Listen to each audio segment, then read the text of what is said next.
ژوند یې د وینې له دغه څاڅکو سره تړلی دی. د تلسیمیا ناروغۍ د کوچنیوالي شوخي ترې هیره کړې او اوس یې د زده کړو توان هم ترې اخیستی دی. سبقه ته کلم یو وار مې قرآن شریف ختم کړي بیا بیا پاتې شوم سبقه ته. موږ د کور څوک نه لرو چې مې بوځم راولي، خپل به کلو خپل به راکلو. پر هغه خطر به موږ نسو تللی، اوس به لا نه ځو پر هغه خطر. زړونه مو سره ریړ، سر مو سره سرخې کېناست ولاړېدی نه سو بره، کلی نه سو بره، بیا راکلی نه سو. باره ګوډۍ ناست هلته ناست. دا کوچنیان له غوړېدو مخکې مړاوي کېږي. که یو خوا یې کورنۍ له غربت څخه کړېږي، بل خوا اړې دي چې د خپلو کوچنیانو د ژوندي پاتې کېدو لپاره د خوړو ترڅنګ وینه هم برابره کړي. دې خواران چې دا مریضان دي، دا چې په غاړه کې مې کله که مې د موټر یو کریا یو شی درلوده، خو نو کې ژر ژر راولم، کنې دا ورونه راته ویلي دي چې نه کې ژر ژر راولې دا د کاره وتلي دي باره سمیږي. په والله پر ما باندې دغونې وخت تېر سوی دی چې دا د موټر کریا نه لرمه. په دغه حال کې دی دغسې سوي دي چې د دغه ځای د دغه بلې دویمې کوټې پورې نه راسره کړلی. دا دوی پارچې ورکوي دلته پراته زه ورته راوړم.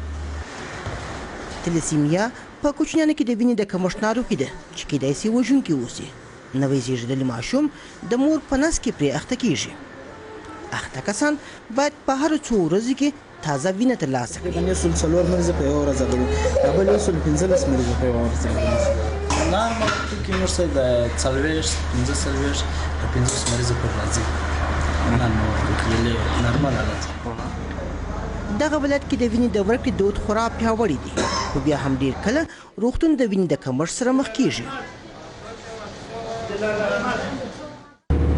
دا په کندهار کې د میرویس حوزوي روغتون د وینې بانک دی چې دغه بانک هره ورځ په جګړه کې د ژوبلو کسانو او عادي عملیاتي ناروغانو ترڅنګ په تلسیمیا ناروغۍ لسګونو کسانو ته وینه برابروي.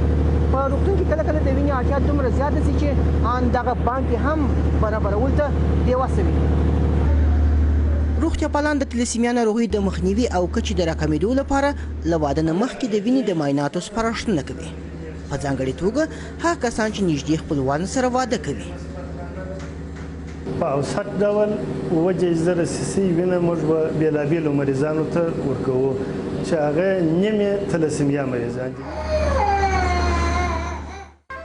دې روغتون کې په تلسیمیا اخته 650 کوچنیان ثبت دي.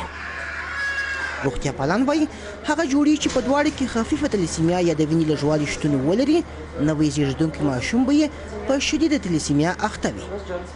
دا سهولتونه چې اوس فعلا ورکوو چې وینه د میرویس روغتون د بانک څخه ورکوو، او کله کله داسې چې یو دوا ده چې د تلسیمیا دپاره یې موږ استعمالوو، دا دوا همدلته مو ته ورکوو. نو په دا خاطر تعداد یې ډېر سوی.